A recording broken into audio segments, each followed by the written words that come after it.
Hi, I'm Natasha from Travel and Tash. Today I'm going to be talking about my morning routine. This is the third video in a series of three, so if you haven't seen video 1 or 2, please go back and watch those first. I'm going to be talking in this video about the last 5 steps of my morning routine. I'm going to delve right in, as this is a topic that I'm extremely passionate about. And my 5th step in my morning routine is my gratitude journal. My gratitude journal is essentially a diary where I get to write down all of the things that I'm grateful for.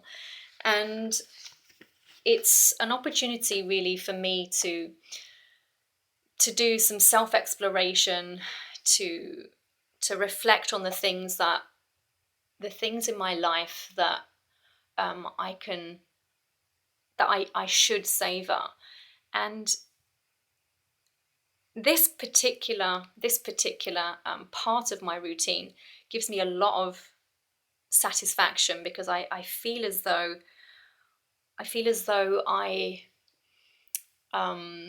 I'm able to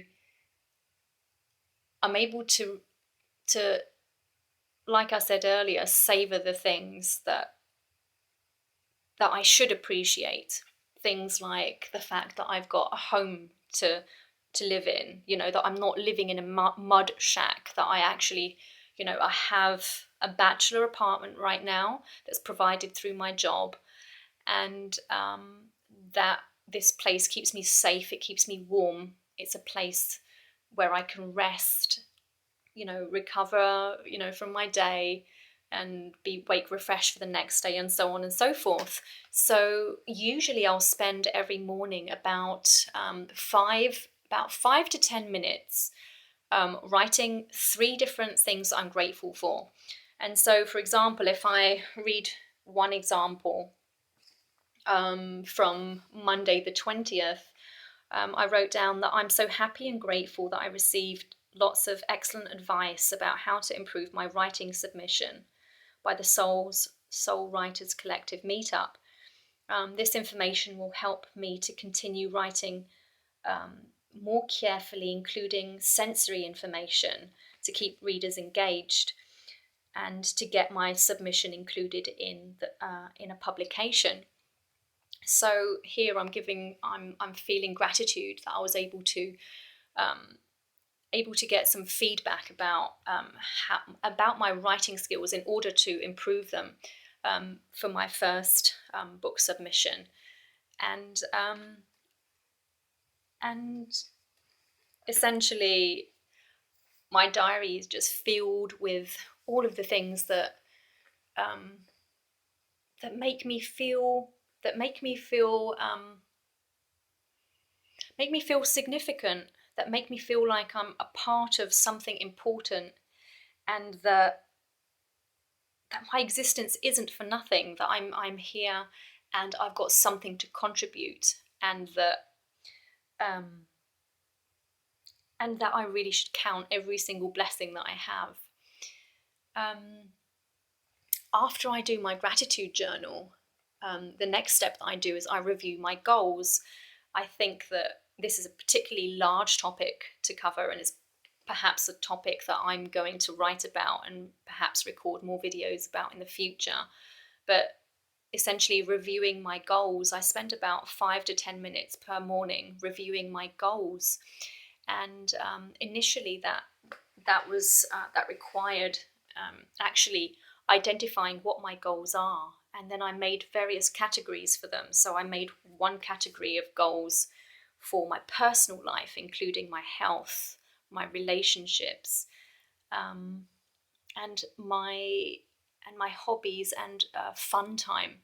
And then I had another category which is what I want from my career, what my career goals are.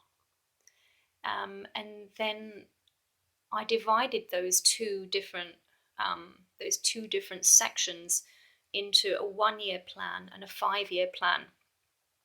So what I want from a career in 5 years versus what I expect to achieve by the end of the year 2018. I was about to say 1918. So, and then in addition to that, what I do is I make make monthly goals so that I am able to look at my yearly goals and break that down into much smaller chunks for that 1 month. So say, for example, if I look at my goals for the month of November,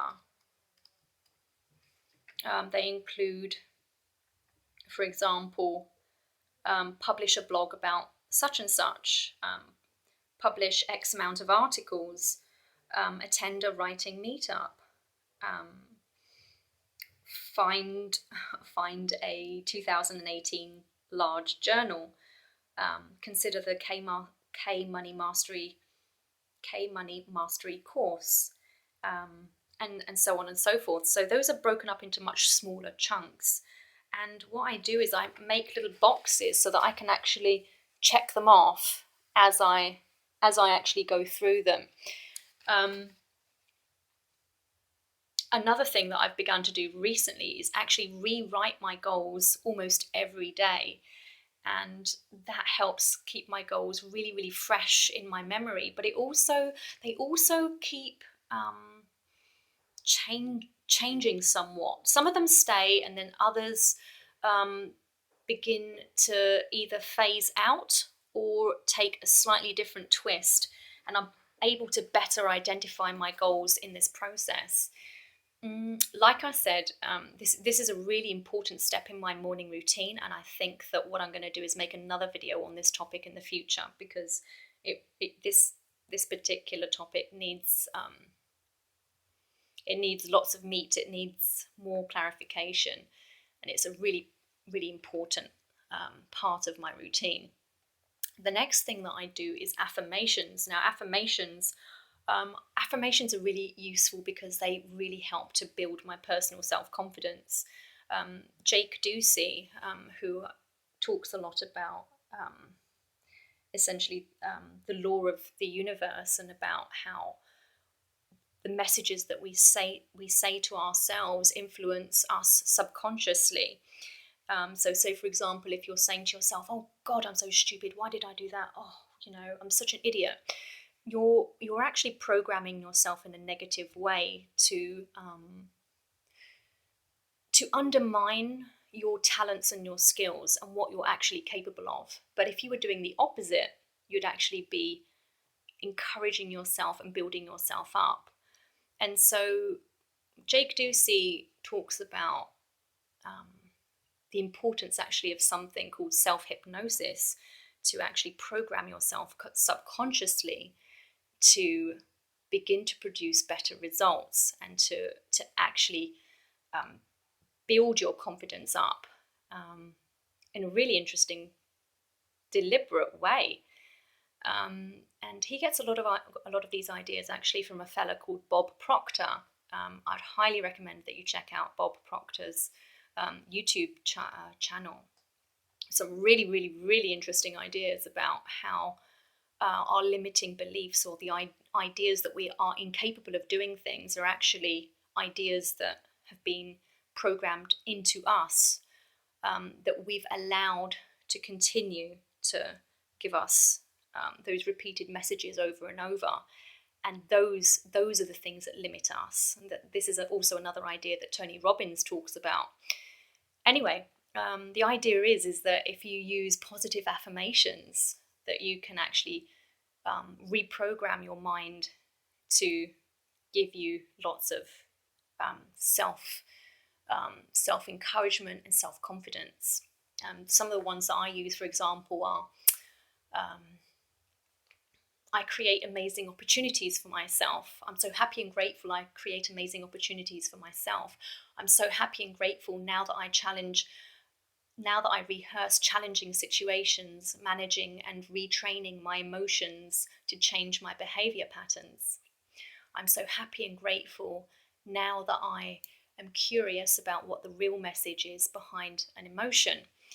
All of these little things are ways that I am able to look at situations a little bit differently and remind myself about the self-awareness of the messages that I'm constantly telling myself every single day that begin to shape my sense of identity and who I think I am. Because the idea being that you can actually change your identity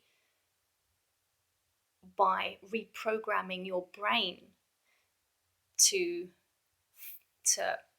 have an identity that you actually want, that you actually create and later manifest. Anyway, so affirmations is something that I really love. The step number 8 is visualization, and I'll spend about 5 to 7 minutes doing visualization. Visualization is essentially sitting down or standing up. Usually I'll sit down. I'll actually take myself off to a place in the future where I've actually achieved the goal, and I'll imagine my feeling of how I feel having achieved those goals that I set for myself, and many times I'll walk away with a huge smile on my face. I'll savor, walking through, I don't know, somewhere in South America, or somewhere in India with my partner, just wandering through and experiencing different cultures, trying different foods, the sand in between my toes, and